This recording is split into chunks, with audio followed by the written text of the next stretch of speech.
Welcome to the new and improved ConfigureITDone Podcast. The ConfigureITDone Podcast is now a place where we interview senior thought leaders in the SAP space across Australia and New Zealand, and the aim is to tap into their knowledge so we can pass on their insights to the listening SAP community. Please subscribe to the podcast and like, share and comment across Castos, YouTube, Apple Podcasts or Spotify. This podcast is in partnership with the Black Dog Institute, who aim to create a mentally healthier world for everyone. If you wish to donate to the cause, please click the link below. Welcome back to the ConfigureITDone Podcast, and thank you for sharing and commenting across YouTube, Castos, Apple Music and Spotify. Now, my colleague Reid has another fantastic guest. He invited this person on to the podcast, and how he got to her, he reached out to Lawrence Bennett, and a big shout out to Lawrence Bennett for recommending the CEO of the SAP User Group, or the people know it as the SORG Summit, and that is Karen Zwissler. Now, the SORG Summit, they represent over 330 organisations and over 6,300 users. And Karen came on the podcast, and she's going to be talking about some of the topics that CIOs of these organisations are talking about and what are the current trends in the market. So this one is not to be missed. Thank you again, Lawrence, for recommending Karen. And Karen, thank you for being a fantastic guest. Please like, subscribe and share, and enjoy Karen Zwissler. And we've got an absolutely fantastic guest today.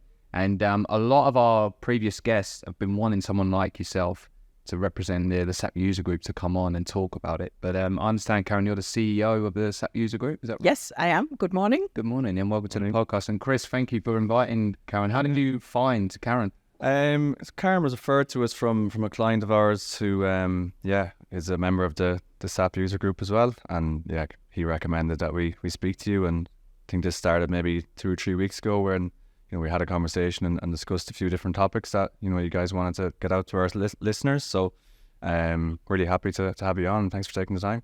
Wonderful. I'm delighted to be here. Excellent. Now, first topic I want to dive into, Karen, is what the SORG is, the SORG User Group. Now, I wrongly assumed that you were part of SAP. You're actually not. But can you tell us a bit about the organisation, what you do, and a bit about your background as well? Sure, I'm happy to. So SORG is the SAP Australian User Group, and it's an organization which is led by its members, and it's a membership organization, which means, of course, that SAP technology is the underlying theme for everybody who's a part of that user group. And customers who are using SAP software are pretty much driving that membership. This is a global network. We're part of the global SAP user group networks around the world. So I think there's 56 user groups, but they're all independent, and they're quite proud of being independent, because what we want to do with the members is to actually play back to technology vendors like SAP or related partners what's happening in the technology space. How's my roadmap working? I need maybe to inject a few more ideas, and so that's quite a good platform for clients who are using SAP technology and partner technology. How did the SORG start? Oh, many years ago. I don't even know when the first user group was. It was in Germany, called DSAG, which is the Deutsche Anwendergruppe. And the first big clients in Germany were like BASF and the big automotive companies. So that was the first one. The second one is the ASAC, which is the American User Group. And both of these are the largest entities in the SAP ecosystem. So the German User Group just had their big conference summit type. They had 5,000 participants there, and the entire SAP board spoke. And the ASAC, which is the American one, they have 6,000 members, and they're normally in conjunction with the big SAP Sapphire event in June in Orlando. So yes, it's a well-known entity, but in the smaller countries like Australia or Italy or France or UK or South Africa, you have, of course, a smaller membership base, but still the same access to the global network. Yeah, sure. Okay. Now, obviously, your role as CEO, you're obviously speaking to a lot of CIOs at the minute. And I assume that you're kind of the voice for them when it comes to SAP, but what are some of the themes and topics that they're talking about? Not surprisingly, it's the movement to the cloud.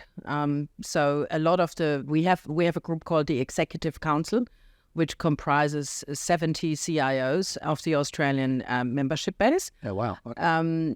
And we see a lot of more CIOs coming to the user group to exchange knowledge and to have showcases ready and to play that back to their peers. And so that's very nice. The key topics are the upgrades to S4, which is the next version of SAP's, what we call the ECC platform. Yeah. Another big topic is hyperscalers, everything cloud, private cloud, public cloud, everything in the cloud, and how you move your entire stack of software from an on-premise, old school type on-premise into a cloud environment, which would then be S4, and also new platforms called BTP, which is the business technology platform, and that's actually very, very well received in our membership base. Innovation topics is artificial intelligence, and we talked about that earlier. So that's on top of everybody's mind, regardless of which industry. And then on the skills topic and the software topics, which is relevant for you guys, is skills, HR, veterans versus novices, knowledge transfer, and how do we get the next generation excited to actually become part of a technology evolution? Yeah, sure. And then I suppose you touched on some of the changing, or I suppose most in demand skills, but what are some of the changing trends that you're seeing around that skill shortages, changes skills requirements? Actually, I don't see too much changes, which is a bit of a problem. I do see a lot of knowledge in a generation of us who have been around for 20 years and also globally around. So we moved countries and continents, and that's very valuable. I don't see the same in the next generation anymore. I think people are much more staying in their countries where they are, and I think COVID didn't help to that isolated situation. I still think SAP software or ERP software is still being seen as it's not cool, it's not hype. Yeah. It's like IBM, SAP, Oracle. And even Google or Facebook or Microsoft, they have lost a little bit of the sexiness. We're waiting for the next hype, but I don't know if it's related to the software brand or if it's just becoming a commodity and it's actually more the people and collaborative communities which you need to bring together. Testing and thriving on different software and different technologies. We see a lot of that, but that talent shortage and a lack of talent coming through. And we also see, like, for instance, I'll give you an example. In the last couple of weeks, I've spoken to 8 different SAP program directors that are either retired or retiring soon, and there's a lack of talent coming through. There's also a lack of women resources as well. So my question to you, Karen, is like, how do we encourage that next generation, that next kind of generation of talent to get into SAP? There's 2 ways of probably looking at that. You could start with mentoring and educating, not just through the big corporate, but also through different channels like what we are doing today. There's different avenues going through universities and starting to be much more visible at universities, not just from an education and training curriculum, but also to be at universities and say, hey, I'm Professor J. Wynter, and I'm going to talk about the trends in technology. I've never been a professor, by the way. Oh, that's a show. You never know. And then there's also, I think we do need to acknowledge that the next generation of talent might not just want to be in a corporate environment. And we've coined the term breaking out of the boardroom, which I think is very relevant.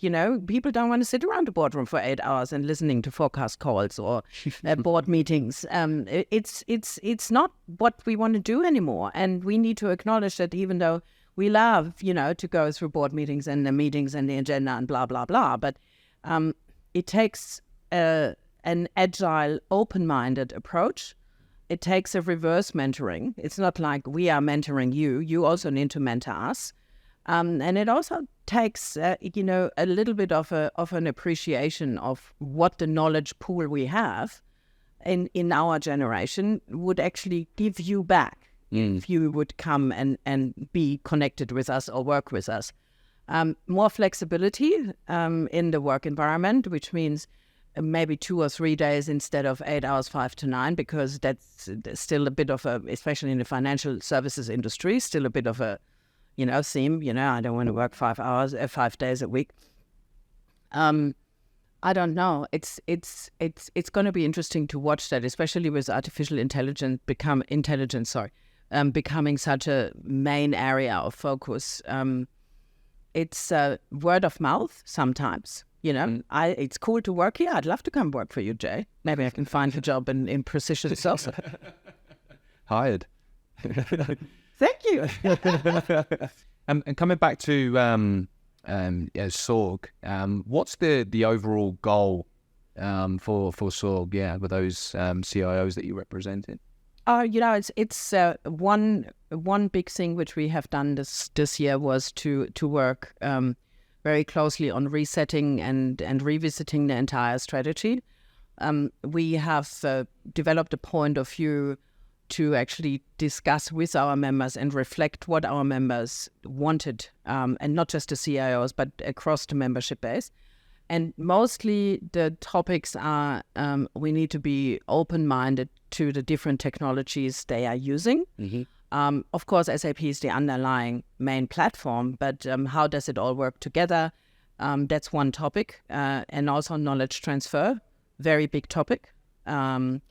The other topic is, the navigations through all of that. It's like a jungle, mumble through platforms and cloud offerings and hyperscalers, and what's the role of the partner community. So that's part of the strategy for 2024. Another big effort we have put in a program of work around the partner community, because there's everybody has an identity crisis. So the partners have a transformation. SAP is going through a transformation. We're going through a transformation, so there is need to give everybody a bit more of a safe space. Sure. And I do think that the user group locally and also all the other user groups are probably in a good place to provide that neutral ground of saying, hey, why don't you just come and play back what you're thinking, and we are not here we can be your sounding board. And I think that's one of the key pillars for our strategy going forward next year. Perfect. And what would you say some of the key benefits then for, the users would be, or the, people who are members? What are some of the benefits that SORG can offer them? Firstly, you have access to a really great pool of international and local product experts. And I saw you've done a podcast with Chris Peck. He's our executive sponsor from the SAP Australia side. Okay. So that's very good. The access to the experts and knowledge, you have access to a whole place which is called Learning Hub. I don't know if you've heard about that, which is of course fostered by and very SAP centric. A platform where you can get all your knowledge and access what you need for your teams who are implementing SAP. Then there is access to the partner system. You will have networking events. You can share your best practices with other industry members. It's actually good to step away from the SAP technology experts and just be, you are the member for the member. and the best you can do is to actually promote that this is in a collaborative environment where everybody comes together, but it's not a selling motion. Sure. And we want to help and support. And please articulate your problem, and then we play it back to you, and we can find a joint solution. Sure. But also, I don't want to underestimate the hands-on special interest groups, which are covering, the more being on the tools, as we say, it being more the deep dives into what's next in solutions and more hands-on workshops. Sure. So it's a lot more than just those events. Because from the outside looking in, it looks like, SORG, you do an event in each state, for instance, and there's huge noise around it, but only maybe once a year in each state. So it's a lot more than that. Well, you're right. I think we are seeing a lot more demand to go into the regions. I've just been with the team in Perth last week, and we had a great connect session with around 30 members. That was really nice. So 30 customers. We also you need to be flexible to see what the demand is. I do think we need to be more flexible in going to the regional centers. Like we have a South Australia Connect. We have a partner workshop at the end of the year to finish off the year. So we're injecting a less event-driven strategy, but much more a member-driven, content-focused strategy, I'd say. Sure. Okay. So the last SORG summit that you had, what were some of the highlights that came out of that and some of the kind of learnings? As I said before, I think there's still need to educate the market on the S4 upgrades, which is the MOVE program, and in a positive way, a lot of interest for S4. BTP as a new technology platform overall sums up for a solid technology platform and development. Innovation space like artificial intelligence, we had a great speaker from a medical background. He was a neurologist and neuroscientist, and talked about how they used AI in the medical environment, which was great. Variety in topics. Not so much focused, you just want to talk about this and this and this. Variety in, hey, I want to hear what you were doing. Hey, I want to hear what you were doing. That is probably one of the takeaways. In WA last week, I thought there is great potential to embrace again, critical minerals, new technologies for hydrogen. We had the CEO from Thyssen-Nucera, Dr. Johann Rinhofer, with us. How Thyssen is starting to build up their lithium business and in Western Australia. It's fascinating. I think we should have an industry focus, as we probably do, but we also. Sometimes we are not really drilling into the industries because we want to be very open-minded. But last week showed me that we definitely need to embrace, the E&R space and think about sustainability. Think about, all the things, corporate social responsibility coming with it, the change in all of that big mining industry. What does it bring? The drones, robots, driverless trucks. We've talked about that for years. So I think that's what I'm seeing. Yeah. I think Australia can be a leader, especially in those renewables as well. They could be. Could be is the key word. Huh? Could be is the key word. Yeah, I think there's I'm also on the board of the German-Australian Chamber of Business. And there is a bilateral agreement for hydrogen between Germany and Australia. And because in Europe there's a lot of distractions with more highly critical political situations, that is not number one priority at the moment, hydrogen, climate change. While I do think we could be, from an Australian point of view, yes, we could be much more focused and how am I going to say this, much more adamant and passionate about it as we are. Yeah. We have everything here in this country to do it. We do. So, Karen, in your opinion then, what do you feel is next for SAP looking to the future? For SAUG, you mean? Yeah, or sorry, for SAUG. I am constantly thinking we need to be flexible to create programs which are tailored to what is actually currently happening. So we are moving away from what I said earlier. We're moving away from these. We have this event, and then we have an agenda, and then we have a keynote speaker, and we are moving much more into a campaign, program managed, led type of vision and execution for next year. So one is we've launched an artificial intelligence campaign, which is chaired by 2 of our executive council members. That's very nice. So we've developed a point of view paper for that as well. Then we will rotate and evolve that. Next year there will be a campaign around sustainability.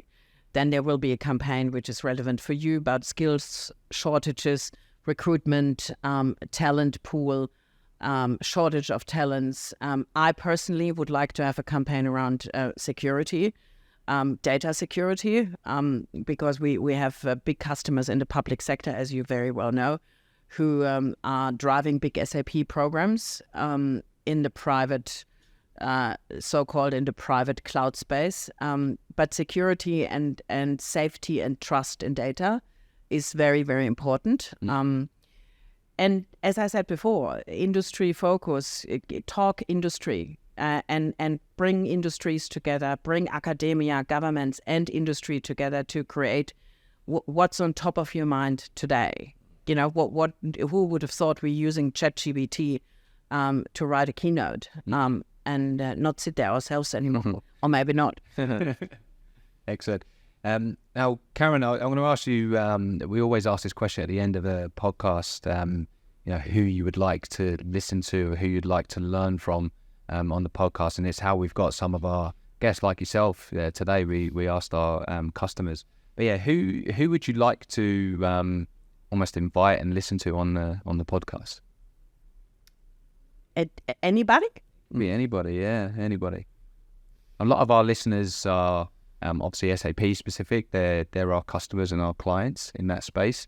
And we've had anything from SAP's partners, leaders in that space. We've had consultants on. We've had CIOs. We've had a broad range of people.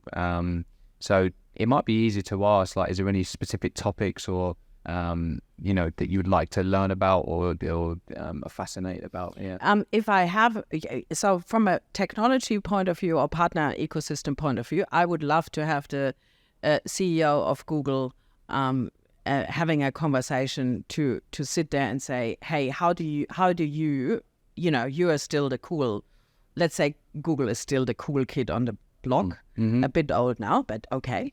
How do you see what I just talked about? What is his perspective from a hyperscaler perspective? Sure. Because I think we always have the SAP lens on it, or we are transforming again. We've transformed for 25 years, so we are transforming again. But that would be of interest, yes. From a inspirational talker, I always liked Brené Brown. And she gives, I wrote that down, she gives me that wonderful leadership style, a quote of strong backs, soft fronts and wild hearts. And I like to, to take that onto myself, that I'm probably a leader or manager who's thriving on these core values, if I may say that. Excellent. Karen, that was absolutely fantastic. Thank you for sharing your time and coming on board and telling us a bit about the SAP Summit. Really appreciate it. Thank you. Thanks, Karen. Fantastic. Thank you for having me. Cheers. Please like, share, comment and subscribe to the ConfigureITDone podcast.